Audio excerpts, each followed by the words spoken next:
Hello viewers, welcome to Politicos. భారత రాజ్యాంగాన్ని 6వ తరగతి నుంచి 10వ తరగతి వరకు పాఠ్య పుస్తకాల్లో పెట్టాలని కూడా జైబీ మహాసేన వాళ్ళు ఈరోజు ప్రెస్ క్లబ్లో ప్రెస్ మీట్ పెట్టడం జరిగింది. అదేవిధంగా గతంలో కూడా చాలా చోట్ల వారు నిరసనలు జరపడం జరిగింది. అటు ప్రభుత్వాన్ని కావచ్చు, ప్రతిపక్షాలు కావచ్చు, అందరినీ కూడా వారు రిక్వెస్ట్ చేయడం జరిగింది. సో ఈ రోజు కూడా వారు కార్యాచరణ ప్రకటిస్తూ ఉన్నారు. ఏదైతే 5 లక్షల కిలోమీటర్ల రథయాత్రను ప్రారంభించబోతా ఉన్నారు. సో దానికి సంబంధించినటువంటి కార్యాచరణ కూడా చెప్పబోతా ఉన్నారు. సో మనతో పాటు రాజ్యాంగం అంజన గారు ఉన్నారు. సో వారితో మాట్లాడే ప్రయత్నం చేసి అసలు వారి కార్యాచరణ ఏమిటి, వారు ఏ డిమాండ్లతో పోతారు చెప్పండి అంజన గారు. అసలు ఏంది మీ ముందుగా పొలిటికోస్ ఛానల్కి ఆ యాజమాన్యానికి ప్రత్యేకంగా హృదయపూర్వకంగా జై భీములు తెలుపుతున్నాను. నా పేరు రాజ్యాంగం అంజన్న. మేము జై భీమ్ మహాసేన మానవ హక్కుల పరిరక్షణ సంఘాన్ని ఏర్పాటు చేశాము. గత 5 ఏళ్ల నుంచి ప్రభుత్వాలను అడుగుతున్నటువంటి ఏకైక మాట ఏమిటంటే భారత రాజ్యాంగాన్ని 6వ తరగతి నుండి 10వ తరగతి వరకు ఆపై చదువులలో మీరు ఖచ్చితంగా పాఠ్యాంశంగా చేర్చాలి అనే అంశాన్ని ప్రజలకు భారత రాజ్యాంగాన్ని దగ్గర చేర్చే క్రమంలో మేము పోరాడుతున్నాం. ఈ క్రమంలో గతంలో ఉన్నటువంటి జగన్మోహన్ రెడ్డిని కలిసాము, ఇక్కడ ఉన్నటువంటి కేసీఆర్ గారిని కలిసాము, ఇప్పుడున్నటువంటి చంద్రబాబు నాయుడిని కలిసాము, ఇప్పుడున్నటువంటి రేవంత్ రెడ్డి గారి తర్వాత రెండో సీఎం అయినటువంటి బట్టి విక్రమార్క సార్ గారిని కూడా కలిసాం. అయ్యా, మేము ఒకటే చెప్తున్నాం, మా పని ఇది మీ పని. ప్రజలకు రాజ్యాంగాన్ని పరిచయం చేయాల్సింది, ప్రజలకు రాజ్యాంగాన్ని చేరువ చేయాల్సింది మీరా మేము అని మేము అడుగుతున్నాం. రాజ్యాంగం అనేటువంటిది 1949 నవంబర్ 26వ తారీఖున అంబేద్కర్ గారు రాస్తే 50 జనవరి 26న అమలులోకి వస్తే ఇప్పటికి 79 సంవత్సరాలలో ఎంత మాత్రం మీరు రాజ్యాంగాన్ని ప్రజలకు అందించారో చెప్పండి అని అడుగుతున్నాం. కాబట్టి ఇది పాలకుల తప్పే, ఇది ఖచ్చితంగా పాలకుల తప్పే. ఎందుకంటే ఇప్పుడు చదువుకున్నటువంటి ఇప్పుడు గత 30-40 ఏళ్ళ నుంచి మాత్రమే చదువు ఉన్నది పేదవాడికి. అంతకుముందు చదువుకునే ఛాన్సే లేదు. ఏమి రాకపోయినా కూడా అప్పుడు పిలిచి ఉద్యోగాలు ఇచ్చేదారు. ఇప్పుడు ఉన్నాయి అట్లా. ఇప్పుడు పోటీతత్వం పెరిగింది. ఇప్పుడు 10 గవర్నమెంట్ పోస్టులు వదిలితే 10 లక్షల మంది పోటీ పడుతున్నారు. మరి ఇట్లాంటప్పుడు మీరు ఇంత కాంపిటీషన్ పెట్టినప్పుడు ఈ కాంపిటీషను మిగతా అన్ని విషయాలకు కారణమైన రాజ్యాంగాన్ని మీరు ఎందుకు పాఠ్యాంశంగా పెట్టలేదు? కాబట్టి ఇప్పటికైనా మేము రేవంత్ రెడ్డి గారిని అడుగుతున్నాం. కేరళలో పెట్టారు కదా, అక్కడ ముఖ్యమంత్రి పినరయి విజయన్ గారు వాళ్ళు 6వ తరగతి నుండి 10వ తరగతి వరకు ఆ పై చదువులలో వాళ్ళు పాఠ్యాంశంగా పెట్టారు కదా, మీరు ఎందుకు పెట్టలేకపోతున్నారు? మీకు వచ్చే నష్టం ఏందని అడుగుతున్నాం, ఒకటే మాట. కాబట్టి ఇప్పటికైనా రేవంత్ రెడ్డి గారు, చంద్రబాబు నాయుడు గారు, మీ ఇద్దరికీ కూడా తెలుగు రాష్ట్రాలు మనం తెలుగు ప్రజలం కాబట్టి మిమ్మల్ని రిక్వెస్ట్ చేస్తున్నాం. జై భీమ్ మహాసేనగా 100కి 1000% పాఠ్యాంశంగా పెట్టండి. 6వ తరగతి నుండి 10వ తరగతి వరకు బేసిక్. ఇప్పుడు కేరళ ప్రభుత్వం ఏం చేసింది? బాలల కోసం భారత రాజ్యాంగం అని పెట్టింది. కుందేలుతో, నక్కతో, చిన్న చిన్న పక్షులతోటి రాజ్యాంగం ఎట్లా మాట్లాడాలో డిస్కషన్ పెట్టి వాళ్ళకి బేసిక్గా వాళ్ళకి రాజ్యాంగాన్ని తెలియజేసిందండి. మరి మీకేం బాధ వచ్చింది? మిమ్మల్ని మీ చుట్టూ మేము పడిగాపులు కాయాలనా? ప్రజలందరి చుట్టూ మేము రిక్వెస్ట్ చేసుకుంటూ పోవాలనా? మీరు చేయాల్సిన పని మేము చేయాల్సి వస్తుంది కదా. కాబట్టి ఇప్పటికైనా మీరు ప్రజల పక్ష పాలకుడిగా, ప్రజానాయకుడిగా మీరు భారత రాజ్యాంగాన్ని పాఠ్యాంశాలలో పెట్టాలని చెప్పి మేము తెలంగాణ, ఆంధ్రప్రదేశ్ ప్రభుత్వాన్ని డిమాండ్ చేస్తున్నాం. సో చెప్పండి, అసలు ఈ 5 లక్షల కిలోమీటర్ల రథయాత్ర ఏంటి? అసలు దీన్ని ఎవరెవరిని కలుపుకొని పోతా ఉన్నారు? ఎన్ని రాష్ట్రాలు తిరగబోతా ఉన్నారు మీరు? ఇది జనవరి 26వ తారీఖున జీడిమిట్ల, మన హైదరాబాద్లో ఉంటుంది. ఇది మేడ్చల్ జిల్లా జీడిమిట్ల సూరారం డాక్టర్ బాబాసాహెబ్ అంబేద్కర్ బాబు జగజ్జీవన్ రావు భవనం నుంచి ఇది ప్రారంభమవుతున్నది. ఈ ప్రారంభానికి బట్టి విక్రమార్క సార్ గారు చీఫ్ గెస్ట్గా రావాలి. ఒకవేళ 1-2 రోజులు డేట్ పోస్ట్ పైన అయ్యేటట్లుగా కూడా ఉన్నది. అయితే కూడా అవుతుంది, కానీ ఖచ్చితంగా యాత్ర అయితే కన్ఫామ్గా ఉంటుంది.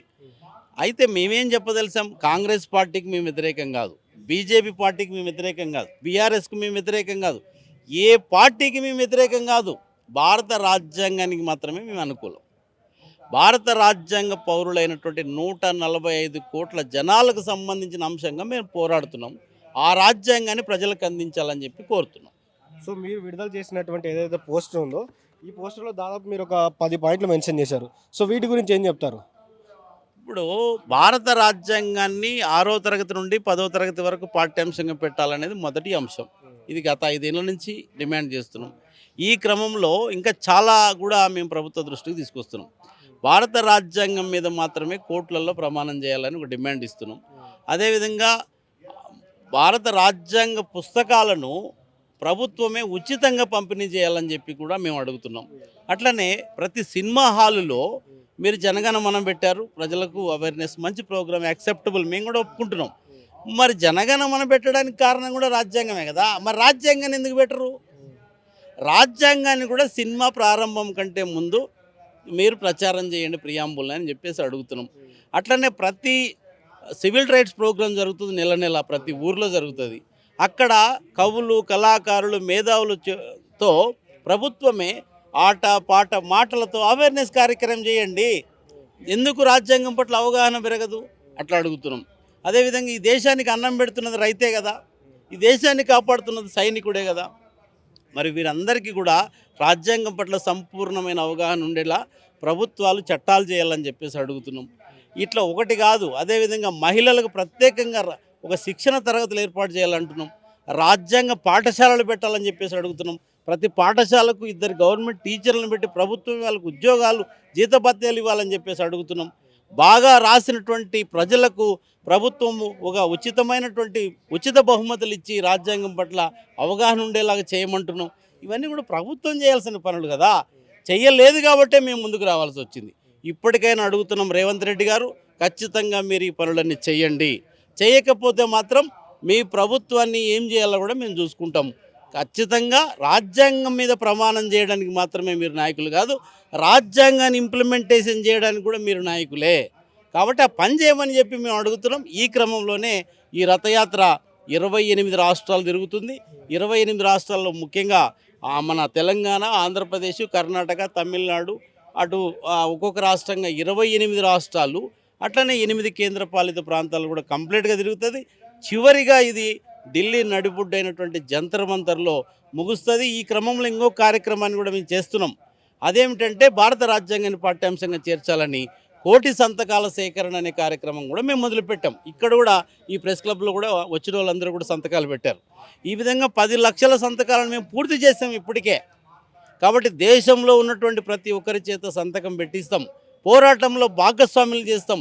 ఈ పోరాటం మనది కాదు, ప్రజలందరిది, ప్రజల కోసం రాసిన రాజ్యాంగం ప్రజలదే అని చెప్పడానికి ఈ 1,000,000 సంతకాల సేకరణ కూడా చేస్తున్నాం. మే నెలలో జరుగుతున్నటువంటి సభ గురించి ఏం చెప్తారు?